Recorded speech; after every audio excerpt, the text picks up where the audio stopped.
Assalamualaikum warahmatullahi wabarakatuh. Nama saya Nurullah Manaklana dengan NIM 0903-128-182-329. Kali ini saya akan menjelaskan tentang penjelasan ujian tengah semester mata kuliah ILP tentang Material Requirement Planning atau MRP. Jadi ini adalah soalnya yang telah diberikan. Lalu pertanyaannya, untuk masing-masing bahan baku A, B, C, dan D, tentukan nilai-nilai sebagai berikut, yaitu yang pertama netting, yang kedua loading, yang ketiga offsetting, dan keempat explosion. Dan jelaskan kesimpulan saudara dari hasil nomor 1 di atas. Jadi yang pertama-tama kita buat dulu adalah kondisi bahan baku D, karena kondisi bahan baku D ini nanti setelah mendapatkannya kita akan mendapatkan kebutuhan kotor dari bahan baku C dan bahan baku B dari explosion. Jadi di sini ada kebutuhan kotornya 10, 15, 20, 15, 28, 15, 20, 23, di mana jadwal penerimaan persediaannya pada periode ketiga ada 25 dan di awal ada 18 persediaan di tangan. Dan di sini diketahui pencarian nilai loading bahan baku menggunakan Fixed Periodic Requirement atau FPR dengan intuisi load sebesar 4 bulan dan lead time yaitu 1 bulan. Jadi di sini ada kondisi bahan baku D. Yang pertama itu kita akan mencari nilai loading. Jadi ini yang telah diketahui tadi dari soal, dan di sini persediaan di tangan ada 18. Di sini kita akan mencari, jadi 18, kebutuhannya ada 10, maka persediaan tangan menjadi 8. Lalu setelah itu kebutuhan kotornya ada 15 dikurang 8 akan menjadi 7. Lalu ditambah lagi persediaannya 25. Jadi 25 dikurang 20, maka persediaan di tangannya ini jadinya 5 dan seterusnya. Seperti itu. Lalu yang soal kedua, tentukan nilai loading menggunakan FPR, di mana FPR itu menggunakan intuisi untuk menentukan ukuran load. Jadi menggunakan intuisi atau feeling kita sebagai pemilik perusahaan dalam menentukan lot. Di sini karena intuisi lotnya sebesar 4 bulan, maka saya menghitungnya seperti ini. Jadi periode ke-1 sampai ke-4 itu saya totalin dulu jumlahnya, yaitu 7 tambah 10 sama dengan 17, maka ukuran lot pada periode 1-nya itu 17. Lalu setelah itu dalam periode 5 saya hitung kebutuhan bersihnya itu dari periode 5 sampai periode 8. Setelah 28 ditambah 15 ditambah 20 tambah 23 ditambahkan, maka hasilnya itu 86. Ini setelah 4 periode kan, 1, 2, 3, 4. Seperti itu. Lalu yang ketiga, tentukan nilai offsettingnya. Jadi nilai offsettingnya tadi lead time-nya itu sebesar 1 bulan. Jadi kita memesan barang itu, rencana pemesannya itu dilakukan 1 bulan sebelum kebutuhan bersihnya itu dibutuhkan. Jadi misalnya ini pada periode kedua dibutuhkan produk sebanyak 7, maka pada periode pertama atau bulan pertama itu kita akan memesan sebanyak 7 buah. Seperti itu rencana pemesanan atau biasa disebut offsetting. Dan setelah itu nilai explosion, di mana pada saat kita mendapatkan nilai D tadi, kita akan mengeksplosikannya ke 2C dan 3B. Yang pertama itu pada 3B dulu, kondisi bahan baku B seperti yang di soal ini, dimana diketahui pencarian loading bahan baku B menggunakan fixed order quantity atau FOQ untuk menambahkan lot dengan nilai intuisi 20 dan lead time-nya itu 2 bulan. Dan yang pertama itu seperti tadi kita tentukan dulu nilai nettingnya, dimana tadi kebutuhan kotornya itu didapat dari offsettingnya yang bahan baku A, seperti itu. Dan karena D sama dengan 3B tadi, maka kebutuhan offsettingnya setiap POD itu dikali 3, jadi 3 dikali 7 sama dengan 21, lalu pada POD ketiga 3 dikali 10 sama dengan 30, 28 dikali 3 sama dengan 84, dan seterusnya. Lalu di sini saya menambahkan angka-angka yang ada di dalam soal, yaitu yang ini, dan saya menghitung nilai nettingnya, maka didapatkan 3, 0, 20, 74, 45, 40, 69.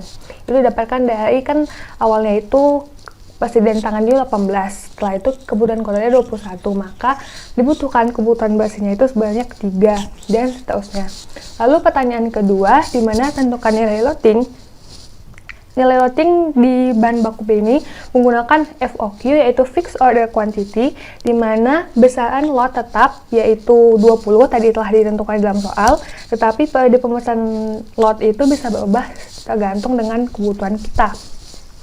Bisa di sini kebutuhan basinya 3, lalu ukuran lotnya 20, maka 20 dikurang 3 sama dengan 17, lalu kebutuhan basinya pada periode kedua 0, maka persediaannya itu tetap 17, lalu setelah itu pada periode ketiga dibutuhkan kebutuhan basinya 20, karena stok kita tadi ada 17, maka dilakukan pemesanan lot sebanyak 20, maka persediaannya itu tadi 20 tambah 17 dikurang 20 sama dengan 17 kembali.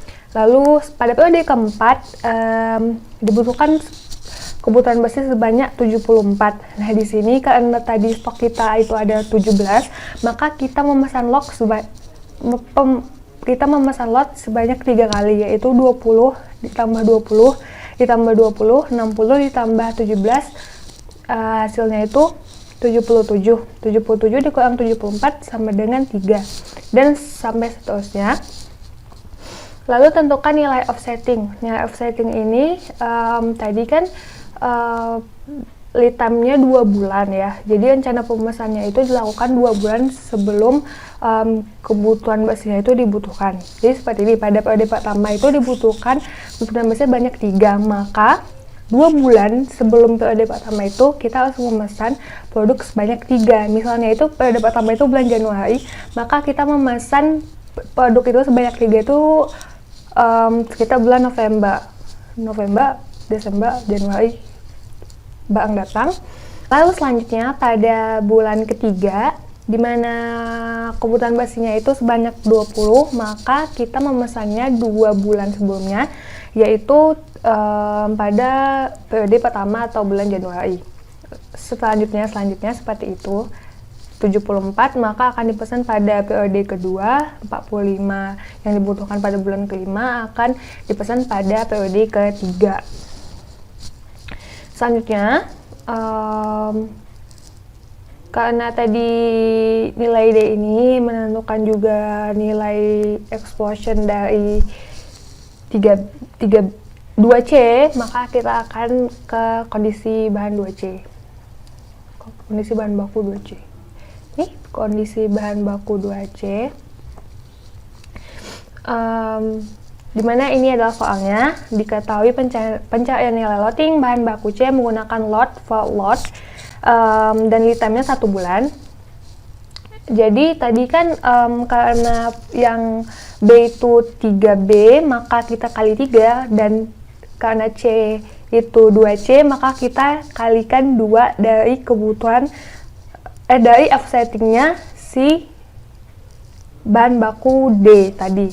Jadi 2 dikali 7 pada periode satunya, 2 dikali 7 sama dengan 14, 2 dikali 10 sama dengan 20, 28 kali 2 sama dengan 56, dan seterusnya.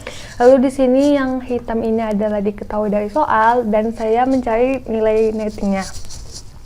Yaitu misalnya ya, periode pertama itu kebutuhan kotorannya 14 dan persediaan di tangannya itu 0, maka kebutuhan basinya itu 14.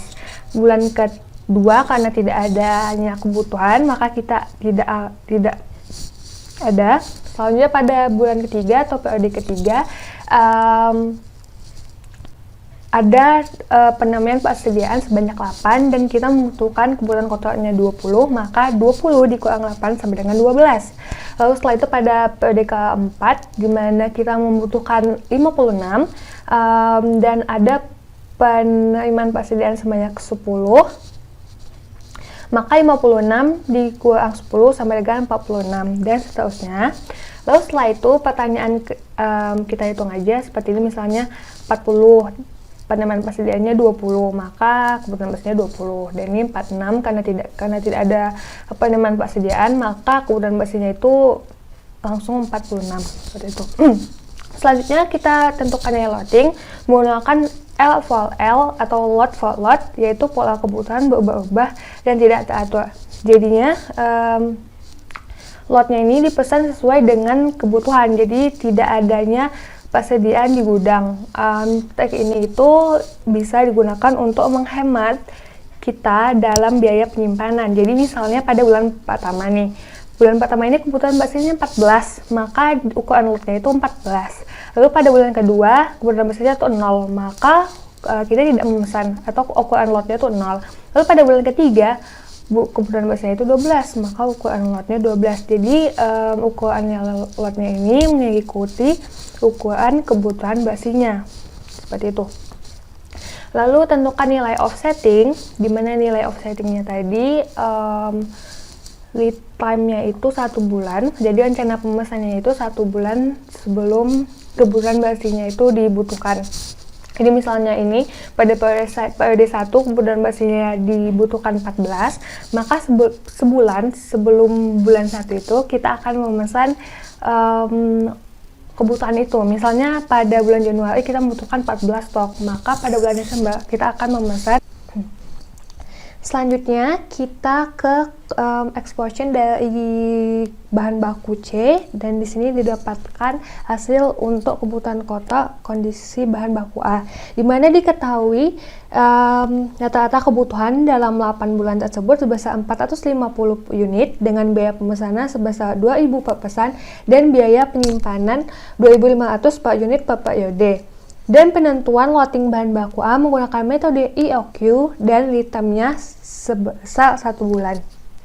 Nah, yang pertama soalnya itu tentukan nilai netting, yang di sini telah didapatkan kebutuhan kotornya itu yang didapatkan dari offsetting atau rencana pemesanan bahan baku C, di mana pada periode pertama sebelum periode ke-1 ada 14, lalu pada periode 1 0, periode kedua 12, periode ketiga 46, 30, 20, dan 46 selanjutnya.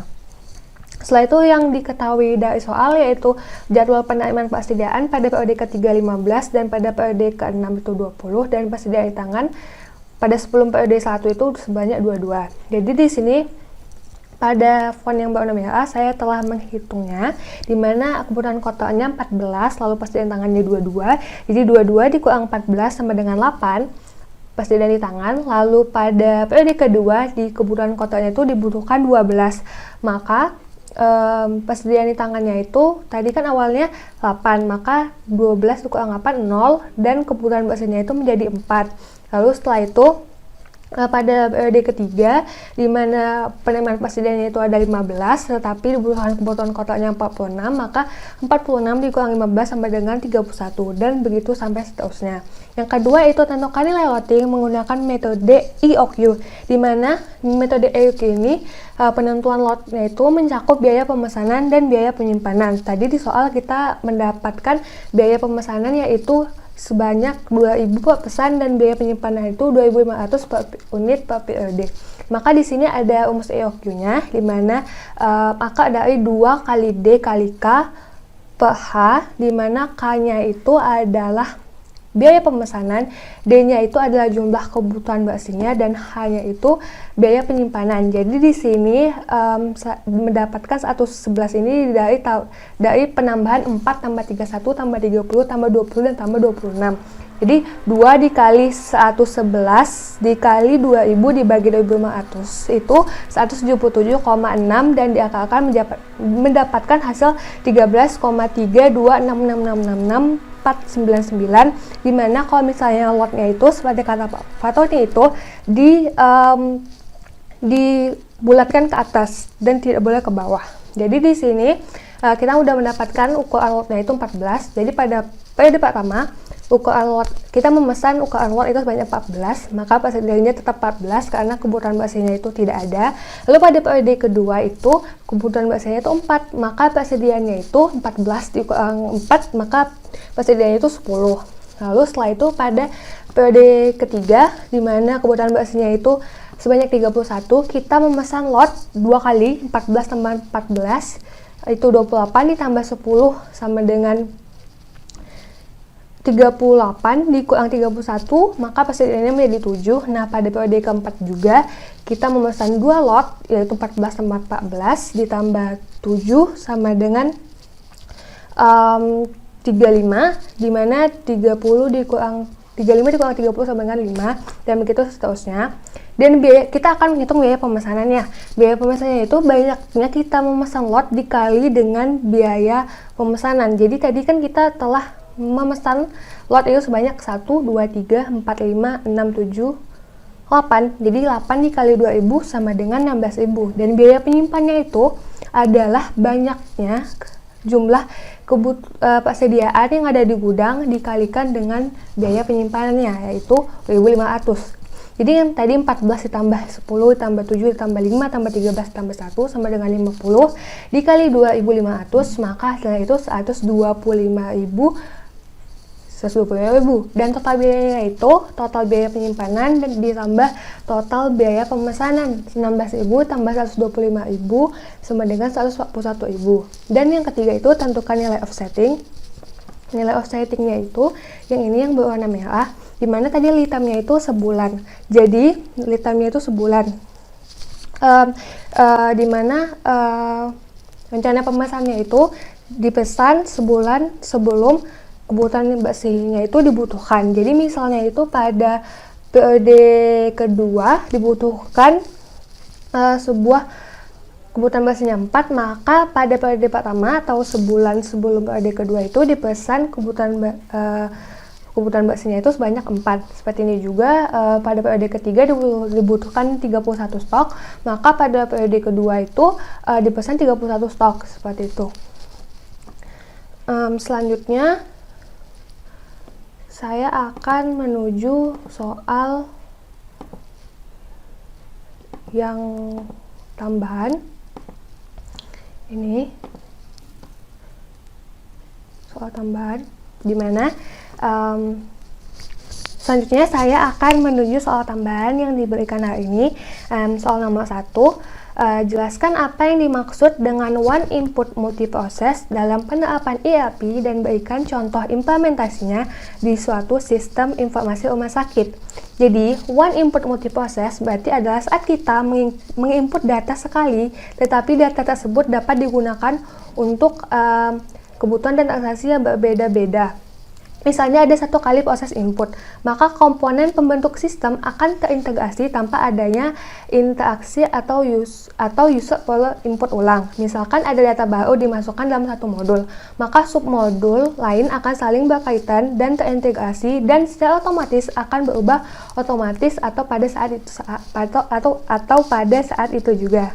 Tentunya one input multiproses ini dapat menghasilkan keuntungan-keuntungan yang disebutkan dalam manfaat menggunakan ERP, yaitu dengan demikian efektivitas, efisiensi, dan kecepatan dalam pertukaran data yang dibutuhkan, dan ERP bisa menangani kebutuhan tersebut. Selanjutnya, contoh one input multiproses yang dapat diimplementasikan di rumah sakit adalah misalnya pasien A mendaftarkan dirinya di registrasi rumah sakit Sriwijaya. Pasien A cukup mendaftarkan dirinya sekali di awal dengan mengisi biodata dirinya seperti nama, jenis kelamin, umur, golongan darah, keluhan, nama orang tua, dan lain-lain. Setelah itu, karena rumah sakit Sriwijaya ini memiliki banyak departemen spesialis seperti spesialis mata, spesialis kulit, spesialis kandungan, data pasien yang diintegrasikan sekali tadi di awal dapat dipakai oleh berbagai jenis departemen tadi. Jadi pasien tidak perlu meregistrasikan dirinya setiap kali datang ke departemen spesialis yang berbeda. Nah, misalnya seperti ini, misalnya keluhan pasien ada di departemen spesialis mata. dicatat di depan garis mata, maka semua data akan terintegrasikan dan tercatat bahwa ada keluhan pasien di spesialis mata. Seperti itu. Sistem EAP atau sistem One Input Multi-Process yang tadi diimplementasikan dalam rumah sakit itu memiliki banyak sekali manfaat. Di antaranya itu dapat memperlancar proses bisnis dan membuatnya jadi lebih mudah, murah, cepat, dan efisien, lalu mengurangi biaya-biaya berupa penghematan biaya operasional rumah sakit. Hal ini disebabkan karena sistem EAP atau dalam One Input Multi-Process tadi sudah didesain sedemikian rupa sehingga dapat mengurangi dan menghilangkan duplikasi data. Jadi tidak perlu ada data di spesialis mata, di spesialis kulit, hanya cukup satu data dari pasien itu saja. Nah, soal nomor 2, dalam upaya untuk mengimplementasikan EAP, kita sudah dapat memprediksi gejala awal yang dapat dijadikan pedoman berhasil atau tidaknya penerapan EAP yang akan kita laksanakan. Jelaskan gejala awal yang dapat dijadikan penilaian tersebut. Nah, jadi tingkat keberhasilan EAP itu dapat dipandang dari berbagai sudut pandang. Di antaranya, EAP-nya itu harus akurat, lalu ada clarity, ada content of system yang sesuai dengan sistem yang kita mau buat, lalu ada flexibility, harus fleksibel, dimana kalau misalnya nanti ada perubahan dapat diubah di waktu yang akan datang, lalu ada intended business performance improvement atau achievement of predetermined corporate goals, lalu ada on time, dimana EAP yang kita buat itu harus on time, tidak tepat waktu, lalu ada reliability, system acceptance and usage, lalu ada system stability, di mana sistem yang kita buat itu harus stabil, lalu ada timeliness or response time, lalu ada user satisfaction, di mana jika EAP yang kita buat itu dapat memuaskan pelanggan atau klien atau user yang memakai sistem atau EAP kita, maka bisa dibilang bahwa itu adalah salah satu gejala awal EAP kita itu akan berhasil. Lalu yang terakhir ada within budget, di mana budgetnya itu harus sesuai dengan budget yang kita punya. Jadi kita jangan membuat suatu sistem yang budgetnya itu melebihi atau lebih dari budget yang kita punya, karena itu merupakan salah satu ciri-ciri kegagalan dari implementasi EAP kita. Jadi itulah penjelasan saya mengenai UTS EAP tentang MPA. Semoga berguna. Mohon maaf jika ada kesalahan kata ataupun perbuatan yang saya lakukan. Wabillahi taufiq walhidayah. Assalamualaikum warahmatullahi wabarakatuh. Sampai jumpa di video selanjutnya.